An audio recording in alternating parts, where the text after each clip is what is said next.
జనవరిలో జరిగే రామమందిర ప్రతిష్టాపన వేడుకకు ఓవైపుగా ఏర్పాట్లు చేస్తూనే మరోవైపు అయోధ్యను ఉత్తరప్రదేశ్లోని మొదటి సోలార్ సిటీగా అభివృద్ధి చేసేందుకు యుద్ధ ప్రాతిపదికన పనులు చేస్తున్నారు. Uttar Pradesh new and renewable energy department temple టౌన్ను రాష్ట్రంలోని మొదటి సోలార్ సిటీగా అభివృద్ధి చేయడానికి ఇప్పటికే పనులు చేపట్టిందని అధికారులు తెలిపారు. జనవరి 22న జరగనున్న ప్రాణ ప్రతిష్ఠ కార్యక్రమానికి ప్రధాని నరేంద్ర మోదీతో పాటు దేశవ్యాప్తంగా దాదాపు 10,000 మంది ప్రముఖులు హాజరయ్యే అవకాశం ఉందని రామాలయ నిర్మాణ కమిటీ చైర్పర్సన్ నృపేంద్ర మిశ్రా తెలిపారు. ఈ మేరకు అయోధ్యలో జరుగుతున్న పనులను ముఖ్యమంత్రి యోగి ఆదిత్యనాథ్ స్వయంగా పర్యవేక్షిస్తున్నారని అధికారులు వెల్లడించారు.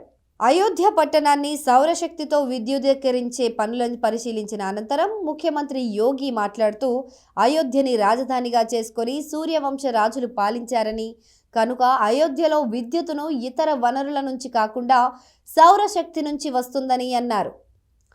ఈ ప్రాజెక్టు ఉత్తరప్రదేశ్కు చెందిన ప్రతిష్టాత్మక సోలార్ ఎనర్జీ పాలసీ 2022లో భాగమని సీనియర్ ప్రభుత్వ అధికారులు తెలిపారు.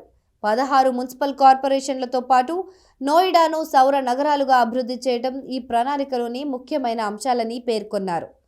సోలార్ సిటీ ప్రాజెక్టుకు మోడల్గా అయోధ్యను ఎంపిక చేసి ముందుగా అభివృద్ధి చేయడం ద్వారా ఇతర ప్రతిపాదిత నగరాల్లో సోలార్ సిటీగా అభివృద్ధి చేయడం ప్రణాళికలో భాగమని యూపీఎన్ఈడీఏ డైరెక్టర్ అనుపమ్ శుక్లా తెలిపారు.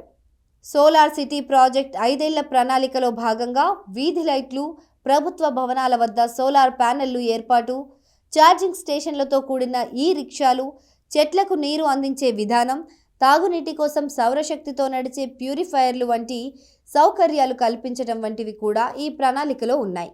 మొదటి దశలోనే వీటిని పూర్తి చేయనున్నామని తెలిపారు. అయోధ్యలో కొనసాగుతున్న చాలా ప్రాజెక్టులు జనవరి నాటికి పూర్తవుతాయని తాము విశ్వసిస్తున్నట్లు శుక్లా ధీమా వ్యక్తం చేశారు.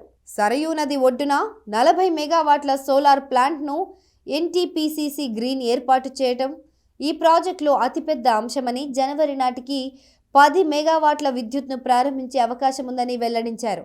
ఇప్పటికే ఈ ప్రాజెక్టు కోసం భూమి ఖరారు చేసినట్లు యూపీఎన్ఈడీఏ అధికారులు ధృవీకరించారు. సరయూ నది ఒడ్డున సోలార్ పార్కును అభివృద్ధి చేయటం, సౌరశక్తితో నడిచే పడవలను అందించటం, సోలార్ వీధి లైట్లను ఏర్పాటు చేయడం, ప్రజా రవాణాలో భాగంగా సౌరశక్తితో నడిచే వాహనాలు, బహిరంగ ప్రదేశాల్లో మొబైల్ ఛార్జింగ్ పాయింట్లు వంటి సౌరశక్తితో నడిచే సౌకర్యాలతో పాటు నగర విద్యుదీకరణ వంటి ఈ ప్రణాళికలో భాగంగా ఉన్నాయి.